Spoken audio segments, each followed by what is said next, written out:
My name is Spurling Rongeur. In particular, this device that we have today is a Spurling intervertebral disc Rongeur.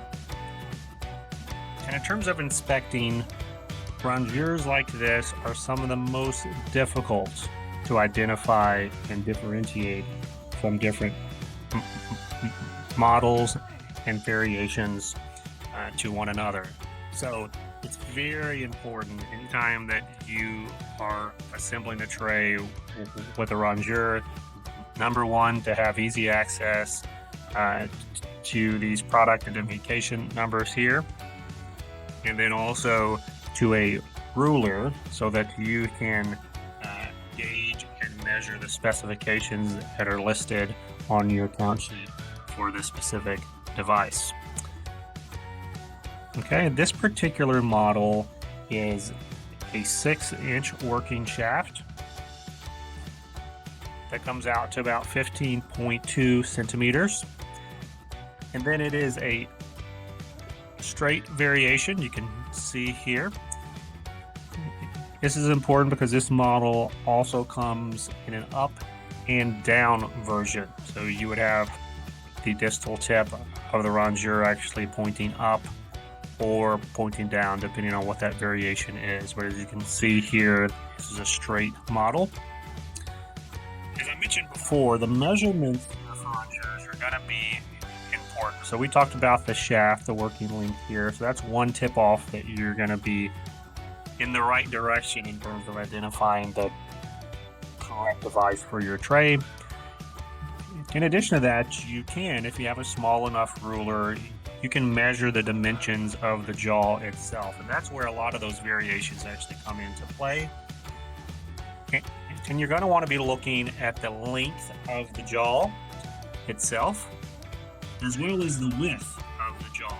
So that would be measuring this way. For this particular device, we've got a 4 millimeter width right there, and we got a 10 millimeter length of the jaw.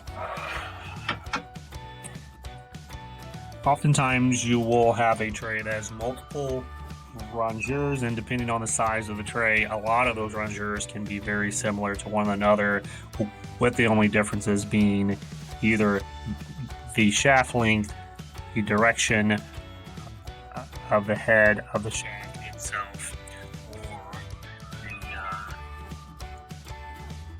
the actual dimensions of the biting tip itself, and that would be the width and the length as described. Now, when you're looking in terms of cleanliness, depending on the model of Rongeur that you have in front of you, there are some versions that can be taken apart.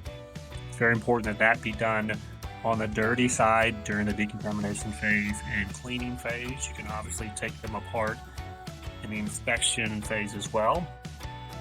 Or if you have models like these that are not built to be taken apart, you do still want to actuate the device itself to make sure that you can see in all the areas that you have visualization in, including back here and underneath into the handle action area itself.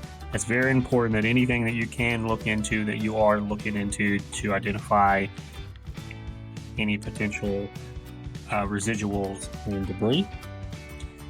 And as I mentioned before, you do want this action to be smooth up and down.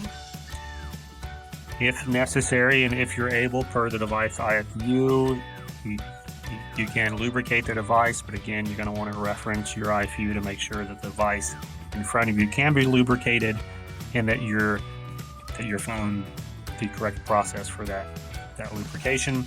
Often, if you have a device that's not actuating smoothly as a Rongeur, then that's telling you there may be some residuals still in this shaft. So that's actually a cleaning problem.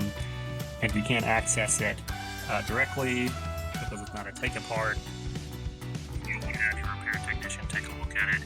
And what needs to be done to clean the inner workings of that shaft itself.